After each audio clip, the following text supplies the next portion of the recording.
বৈঠকের পর আপনারা জানেন যে 6টি কাগজ সই হয়েছে, একটা তার মধ্যে দ্বিপাক্ষিক চুক্তি এবং 5টি সমঝোতা স্মারক। চুক্তিটি হচ্ছে কূটনৈতিক এবং অফিসিয়াল পাসপোর্টধারীদের ভিসা অব্যাহতি সংক্রান্ত চুক্তি।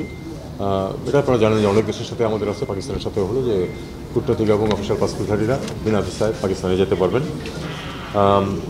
সাধারণ নাগরিকদের ভিসার ক্ষেত্রে পাকিস্তান আমাদেরকে জানিয়েছে তারা অনেক ইজ করেছে, একদিনের মধ্যে ভিসা দিচ্ছে তারা, এবং একদিনের মধ্যে ভিসা দিচ্ছে এবং অনেক ক্ষেত্রে ভিসা অন অ্যারাইভেলও কোনো কোনো ক্ষেত্রে দিচ্ছে। আমরাও আপনারা জানেন যে আমরা এ ব্যাপারে অনেক ইজ করেছি, আগে যেরকম রেস্ট্রিকশন ছিল সেগুলো দূর করা হয়েছে এবং এ ব্যাপারে দুই পক্ষই আমরা চাই যে মানুষের যাতায়াত যাতে সহজ হয়। বাণিজ্য বিষয়ে একটি যৌথ ওয়ার্কিং গ্রুপ নিয়ে সমঝোতা স্মারক হয়েছে। সাংস্কৃতিক বিনিময়ের জন্য একটা সমঝোতা স্মারক হয়েছে। ফরেন সার্ভিস একাডেমি দুই দেশের, তার মধ্যে সমঝোতা স্মারক হয়েছে।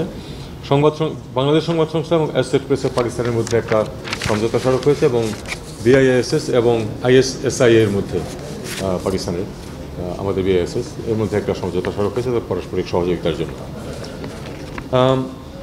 সবশেষে আমরা আসলে দুই দেশের মধ্যে বহুমাত্রিক দৃঢ় সম্পর্ক আরও বাড়ানোর ব্যাপারে গুরুত্ব আরোপ করেছি, বিশেষ করে বাণিজ্য বিনিয়োগ ইত্যাদির ক্ষেত্রে, যেটা সরাসরি দেশের জন্য মানুষের জন্য কল্যাণ বয়ে আনবে।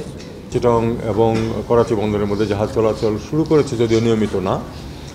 আমরা এটা একটু নিয়মিতভাবে যেন জাহাজ চলাচল করে সেদিকে একটু মনোযোগ দিতে বলেছি এবং ফ্লাইট চালুর ব্যাপারে দুটো এয়ারলাইন্সকে প্রাথমিক সম্মতি দেওয়া হয়েছে। এখন এটা ডিটেলস ওয়ার্কআউট করা হচ্ছে। সেক্ষেত্রে এটা সম্ভব যে এই দুই দেশের মধ্যে সরাসরি বিমান যোগাযোগ সম্ভব হবে।